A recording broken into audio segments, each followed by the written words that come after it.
Work and energy class 9 chapter है ये। तो इस चैप्टर के अंदर हम वर्क एंड एनर्जी जो आपका चैप्टर 4 है क्लास 9 के अकॉर्डिंग, तो इसमें मैं बहुत सारे एस्पेक्ट कवर करने की कोशिश करूँगा जो रिलेटेड टू 9th क्लास हैं वर्क एंड एनर्जी से रिलेटेड। और एक बात मैं आपके साथ शेयर करना चाहता हूँ कि जो भी मैं वीडियो बनाता हूँ उसके जो कंसेप्ट होते हैं वो जनरली मैं यूज़ करता हूँ text book, reference book, generally जो स्कूल में रन होती हैं, चलती हैं, या जो बच्चे यूज़ करते हैं, जिससे कि उनकी कंसेप्ट को और अच्छे से क्लियर किया जा सके ताकि वो अच्छे से चीज़ों को समझ सकें। तो हम सबसे पहले बात करते हैं वर्क एंड एनर्जी की। तो वर्क एंड एनर्जी के अंदर हम स्टडी करते हैं पहले वर्क होता क्या है एक्चुअली। तो ये एक कंसेप्ट है वर्क की और एनर्जी की। तो वर्क होता क्या है, जैसे आपने एक वर्ड लिखा RAT रैट, ये सपोज एक वर्ड लिखा, तो रैट लिखा, तो ये लिखना कंप्लीट हो गया, तो एक इसका कोई सेंस बना, तो ये वर्क हो गया। फॉर एग्जांपल आपने टी प्रिपेयर की, मतलब चाय बनाई, तो क्या हुआ, एक वर्क कंप्लीट हो गया, क्योंकि उसमें आपने वाटर का यूज़ किया, टी का यूज़ किया, या हम कह सकते हैं टी लीव्स का यूज़ किया, शुगर का यूज़ किया। तो सारा कॉम्बिनेशन करने के बाद उसमें मिल्क को ऐड करने के बाद हमने देखा कि वो टी बन गई, तो वर्क कंप्लीट हुआ। सिमिलर कंसेप्ट में कोई भी फिजिकल या मेंटल एक्टिविटी जो भी हम करते हैं, चाहे वो मन से करें, मन में सोचें कुछ कि ऐसा हो गया, तो एक वर्क कंप्लीट मन में हो रहा है। उसी तरीके से फिजिकली हो रहा है, यानी कि हमने अगर चेयर को उठा के कहीं दूसरी प्लेस पे रख दिया, तो इट मीन्स क्या है कि हमें चेयर को दूसरी जगह शिफ्ट करना, तो वो एक वर्क है। तो कोई भी फिजिकल और मेंटल एक्टिविटी वो जब की जाती है तो उसको हम नाम देते हैं वर्क का।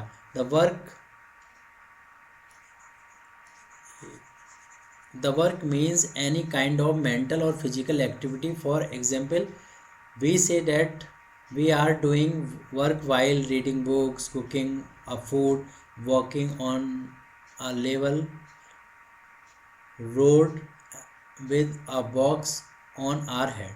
तो जो इस टाइप के जो एग्जाम्पल्स हैं वो हम देख रहे हैं, ये सब वर्क के एग्जाम्पल हैं।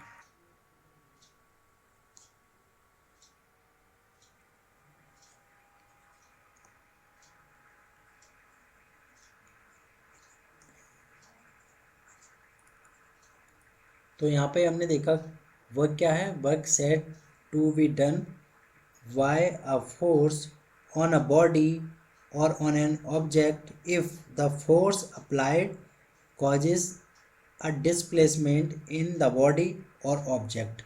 तो ये हमारा वर्क हुआ, जब कोई फोर्स अप्लाई किया जाता है तो वहाँ पर डिस्प्लेसमेंट नज़र आए तो वहाँ वर्क होता है। वर्क के बहुत सारे एग्जाम्पल्स हैं, तो कुछ एग्जाम्पल्स को पहले हम समझ लेते हैं कि कौन कौन से एग्जाम्पल हो सकते हैं वर्क के। Work is done when a box is dragged on the floor from one position to another। In case force is applied on the box to drag on the floor and the box moves through a certain distance between the one position to another position। this type of box यहाँ पे था, उसके बाद आपने जब shift किया तो यही बॉक्स यहाँ पे शिफ्ट हुआ। इट मीन्स क्या है, आपने ये वर्क कर दिया क्योंकि इसमें डिस्प्लेसमेंट हो चुका है। Work is done when a box is lifted from the ground to some height. जैसे आपने देखा होगा कि जनरली जो कुली पर्सन होते हैं तो वो अपने जब सर पे किसी भी हैवी चीज़ को रखते हैं, लाइक सूटकेस है, ठीक है, या फिर जो भी आप रेलवे स्टेशन में देखते हैं जो भी गुड्स रखा जाता है, सामान रखा जाता है, तो फोर्स को अप्लाई किया जाता है उठाने के लिए। तो बॉक्स मूव्स करता है through a distance equal to the height through which it is lifted. ठीक है, तो बॉक्स को इस टाइप से उठाया जाता है कि एक पर्सन ने अपने सर पे रखता है, तो जब सामान सर पे रखेगा तो क्या होगा कि फोर्स को अपवर्ड की तरफ लगा रहा है। ठीक है, तो यहाँ पर भी वर्क नज़र आ रहा है बिकॉज उसने अपने सर पर तो रख लिया ना, मीन्स तो वर्क तो हुआ ना, तो ये वर्क की कंसेप्ट है। तो कुछ एग्जांपल्स हैं। अब कुछ ऐसे कंसेप्ट हैं जिस पर डिपेंड करेगा, factor on which the work is depend. So number one है the magnitude of applied force. Number 1 क्या है? The magnitude of applied force if a small force is applied on the body. If a small force is applied on the body, less amount of work is done. On the other hand, if the large force is applied on the body, more amount of work is done on the body. तो इसका it means क्या हुआ? जितना हम work लगाएंगे, work करेंगे, उसमें जितना फोर्स लगेगा उतना ही वर्क होगा। तो it means work directly proportional to F. तो एफ क्या है? Magnitude of applied force. ये क्या है? मैग्नीट्यूड ऑफ अप्लाइड फोर्स, जितना फोर्स लगाया है उसकी मेजरमेंट है। सेकंड पॉइंट क्या है? Distance travelled by the body in the direction applied force. जिस डायरेक्शन में फोर्स को अप्लाई किया जाता है तो वो डायरेक्शन में वो भी हो जाएगा directly proportional to S. S बोलते हैं डिस्टेंस को। तो 2 पॉइंट हो गए। तो इन दोनों पॉइंट को जब इक्वेशन को कंबाइन करते हो आप, तो आपको क्या मिलता है? Work directly proportional F into S. जब आप इसको रिमूव करोगे तो क्या आएगा? जब आप इसको रिमूव करोगे तो कांस्टेंट वैल्यू आती है। तो उसके बाद क्या आ जाएगा? अगर उसकी वैल्यू 1 है तो एफ एस ही यहाँ पे नज़र आएगा। तो डब्ल्यू इक्वल हुआ F S, W equal F S. तो ये इस तरीके से एक वर्क की डेफिनीशन हो गई। तो हम कह सकते हैं product of force and distance between the object when they shift from one place to another place, that is work. तो हम वर्क को ऐसे भी डेफिनेशन के थ्रू बोल सकते हैं। अब यहाँ पे डेरिवेशन की मैं बात करूँगा, जो W equal F S cos theta, इसको हमें प्रूव करना है कि ये कैसे आता है। तो ये एक फॉर्मूला है। इस फॉर्मूले का यूज़ हम क्वेश्चन जब न्यूमेरिकल सॉल्व करेंगे तो वहाँ पर भी हम इसका करते हैं। तो इस डेरिवेशन को करने के लिए let the block moves horizontally and occupies a new position B. इसको हम एक नेम दे देते हैं, बी पोजीशन है। पहले वो ए पोजीशन पे था कोई ऑब्जेक्ट, अब बी पोजीशन में। So that travel a distance S, so that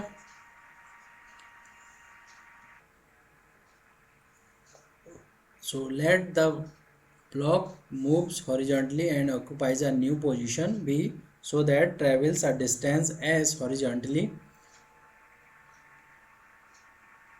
Since f sin theta does not produce displacement in the block in the upward direction, so only force which displace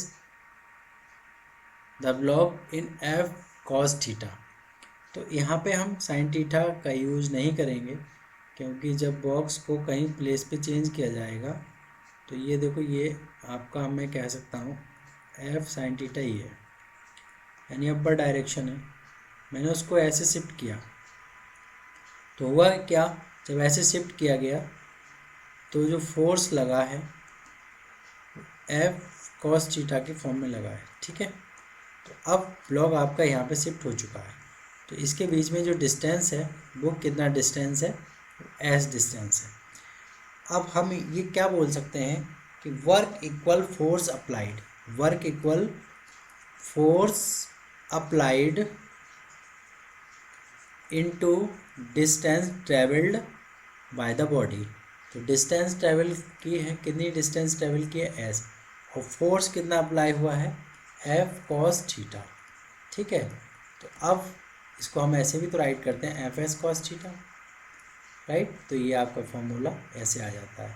अब इस फॉर्मूले के base पर questions होंगे, उन questions को हम लोग सॉल्व करेंगे और सॉल्व करने के बाद उनके आंसर्स आ जाते हैं। लेकिन आपको ये याद करना पड़ेगा, ये थीटा जो होगा वो आपका वैल्यू जब गिवन होगी तो कॉस थीटा 0, अगर आपको आंसर लाना है वर्क में तो वैल्यू रखेंगे 0 डिग्री, क्योंकि अगर हम जीरो आंसर लेके आएंगे तो इसका मतलब वर्क तो हुआ ही नहीं, इसलिए वो वैल्यू रखेंगे जिससे वर्क होता नज़र आएगा।